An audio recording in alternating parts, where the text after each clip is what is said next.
بمفاجأة سامي الجابر بصوته العزيز. طبعا نتوقف مع سامي في هذا المشوار ومع الأمير عبد الرحمن بن مساعد الذي طبعا أهدى الكثير لسامي ويعز عليك كثيرا كذلك وجوده معنا في هذا البرنامج. مساء الخير. مساء الخير الأمير عبد الرحمن. أهلا يا أختي، مساء الخير، كيف الحال؟ مساء النور، أهلا وسهلا. احنا نسأل على أحوالك. الله يخليك، بخير الله يطول. أولا نبارك لكم هذا التتويج الرائع لنادي الهلال بكأس ولي العهد ولقب كذلك الدوري الممتاز السعودي.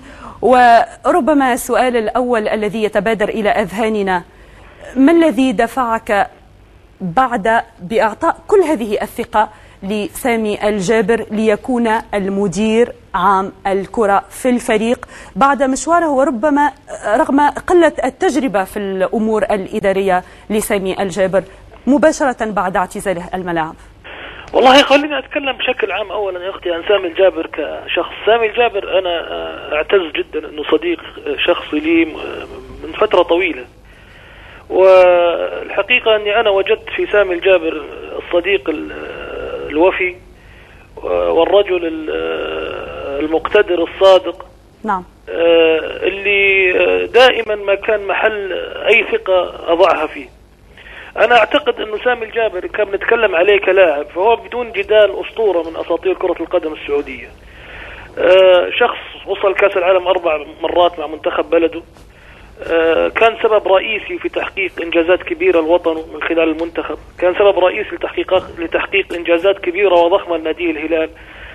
لاعب من اللاعبين اللي يعني ما مر مرور عابر أو مرور يليق بالاسم اللي عمله، واللي ما جاء من فراغ، جاء بميزة أنا أعتقد أنها إذا كانت موجودة في شخص دائما تكون الطرق مفتوحة والسبل ممهدة أمامه. الميزة هذه اللي في سامي الجابر أنه ما يستكبر أو لا يستنكف على أنه يتعلم في كل لحظة. دائما يرى أنه المعلومة أهم منه، دائما يسعى للمعلومة، يسعى لما هو جديد، عنده قدرة دائمة على التعلم لا تتوقف. أكبر دليل على ذلك يعني في مثلا تشوفي سامي ما شاء الله قدرته في تعلم اللغات كيف، مثلا أعتقد أنه يتكلم 4 لغات بطريقة جيدة، عنده حب للتعلم وشغف، ما يستكبر، ما يوصل لمرحلة يقول أنه أنا خلاص عرفت كل شيء. دائما تحسينه عنده قدرة على التعلم وقدرة على أنه يستقبل باستمرار. هذه سمة ما هي موجودة في كثير من الأشخاص أنا عرفتهم. أعتقد من أهم الأسباب بعد توفيق رب العالمين اللي وصلت سامي إلى ما وصل إليه هو هذه السمة أو هذه الميزة. يعني مثلا إذا كان بنتكلم عن سامي الجابر الإداري، أنا وثقت في سامي الجابر لسبب بسيط، أنه شخص قوي عنده خبرة بالكرة، عنده دراية، عنده رغبة في التعلم مثل ما قلت، وفي نفس الوقت عندي ثقة شديدة في أمانته. فمن هالمنطلق رب العالمين يقول ان خير من استأجرت القوي الامين، لانه انت اذا عمل معك شخص قوي من غير امانه ربما يضيعك، واذا عمل معك شخص امين من غير قوه لن يسرك في شيء، لانه الضعف لا يؤدي الى اي نتيجه. سامي عنده الناحيتين. انا باختصار الحقيقه في عجاله، انا ما ابغى اكثر كلام، ولكن يعني انا ابغى احكي موقفين عن سامي الجابر تعبر عن اي شخص هو سامي الجابر.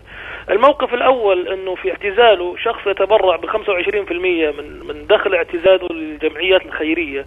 هذا يعبر لك عن أي نوع من الشخصيات نتحدث.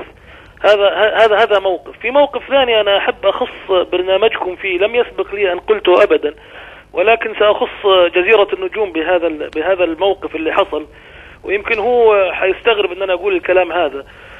احنا الصيف اللي فات كان في، أنا حتى ما علمت عن هالموقف إلا بعد 2 أو 3 شهور، كان في عجز مالي في النادي، وكان في أمر يستحق الدفع بمبلغ 480 ألف دولار، يعني تقريبا 1,800,000 ريال سعودي. اكتشفت أنه سامي الجابر دفعه من غير ما يرجع له ومن غير ما أعلم، دفعه من جيبه الخاص. ما في أحد يسوي كذا إلا شخص محب جدا لما يعمل ومؤمن فيه. هذا أنا الموقف ما أعتقد أنه موقف يعني ممكن تلاقيه في كثير أماكن من كثير أشخاص. مبلغ ما هو سهل، وشخص يعني يدفعه عن طيب خاطر، حبا في النادي وحبا وسعيا لنجاح العمل اللي يقوم فيه، ومن غير ما يرجع لي أنا، من غير ما يرجع الرئيس النادي. وحتى أنا ما اكتشفت إلا بعد شهرين يعني، وما استغربتها لأن أنا أعرف سامي الجابر من هو. أنا لو أبغى أتكلم عن سامي الجابر لن يعني يفي وقت البرنامج حقه. أنا اللي أستطيع أن أقوله، الشخص الذي يجلس معكم في الاستديو هذا هو نموذج نفتخر فيه كسعوديين، نموذج لرياضي محترم قدم الكثير لناديه ولمنتخبه. أنا شخصيا أفخر فيه، أعتقد الهلاليين كلهم يفخرون فيه، وأعتقد أن السعوديين من خلال ما قدموا المنتخب بلده أيضا يفخرون فيه. وبعدين في حاجة مهمة، سامي الجابر من الناس القلائل اللي لديهم شجاعة الاعتذار عندما يخطئ. هذه على فكرة ما تلاقيها في أي أحد، وعنده القدرة على تحمل المسؤولية. أنا أعتقد أنه يعني وعنده القدرة على الاعتراف بأخطائه وبعيوبه. نعم. سامي الجابر باختصار هو صديق عزيز وأخ حبيب والشخص المناسب في المكان المناسب، ودائما كان ولا زال وسيظل بإذن الله محل ثقتي الكاملة.